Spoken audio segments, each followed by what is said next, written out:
Welcome to The Explainer. Today, we're diving into a pretty fascinating paradox. We're going to tackle it by looking at the literary analysis of Walter M. Miller Jr.'s classic work, alongside some really compelling academic theories from Stephen Hrodick. You know, society has constantly telling us that science and religion are locked in this endless, unavoidable conflict, right? We literally see this dichotomy debated everywhere. But what if they actually make peace in the unlikeliest of places? What if, instead of just being totally opposing forces, they're actually alternative, complementary ways of understanding our universe? Well, let's unpack this using Stephen Hrodick's book, Religion in Science Fiction. Hrodick makes the argument that sci-fi isn't just about spaceships and lasers. It actually serves as this massive collective attempt by our culture to reconcile the deep tension between the physical universe and theology. It's kind of wild when we think about it. A literary genre heavily identified with hard science, yet it continually circles back to these profound questions of faith. Here's our roadmap for today. We'll start with science, religion, and sci-fi. Then we'll look at A Canticle for Leibowitz. After that, genre versus mainstream sci-fi, followed by the sci-fi meta-narrative, and we'll wrap up with the cultural evolution. All right, part 1. Science, religion, and sci-fi, defining the terms. First things first, we need to establish exactly what we mean when we talk about religion in the context of this explainer.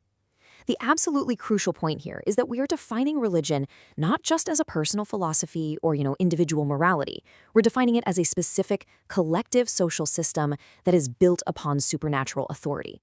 Drawing from academic studies, this helps us really zero in. We aren't just looking at characters having ethical dilemmas. We're analyzing how an entire community operates and sets its rules when its traditions are backed by a claim to the supernatural. Moving right along to part 2. A Canticle for Leibowitz, a shocking case study. Okay, let's look at a concrete example that perfectly nails this synthesis between scientific knowledge and religious structure. We're talking about Walter M. Miller Jr.'s landmark 1960 novel, The Story Bone. The story brilliantly illustrates humanity's self-destructive cycle. If we follow the timeline, we start in a dark age, decades after a nuclear war, where angry survivors have actually purged scientists. And ironically, it's Catholic monks who become the unlikely saviors, dedicating themselves to preserving scientific knowledge, even when they don't understand it, straight through the ashes. Centuries later, there's a new renaissance where science struggles to find its place alongside tradition.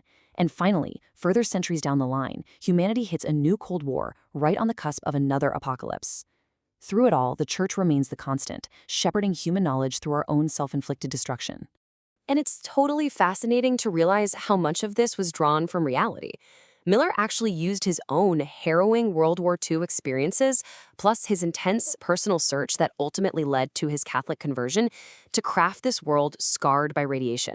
But here's the thing, he doesn't write some purely depressing slog. Instead, he treats his characters' foibles with this really gently ironic humor. He grants them so much dignity as they navigate the massive tension between high-tech science and ancient, enduring faith. Let's hit part 3, genre versus mainstream sci-fi, the academic distinction.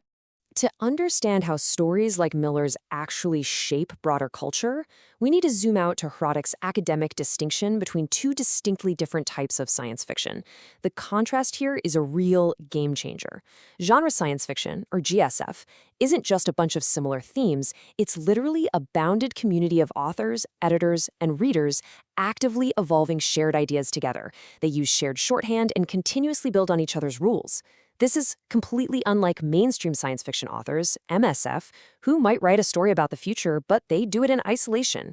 A mainstream author might invent a space concept that genre fans already explored decades ago, missing out on that crucial in-group feedback that pushes the ideas forward.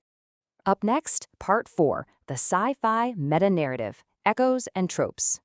So let's see how this community builds a recognizable meta-narrative by looking at a hyper-specific, recurring trope that spans decades. Take a look at these two famous novels. We have James Blish's A Case of Conscience from 1958 and Mary Doria Russell's The Sparrow, published nearly 40 years later in 1996.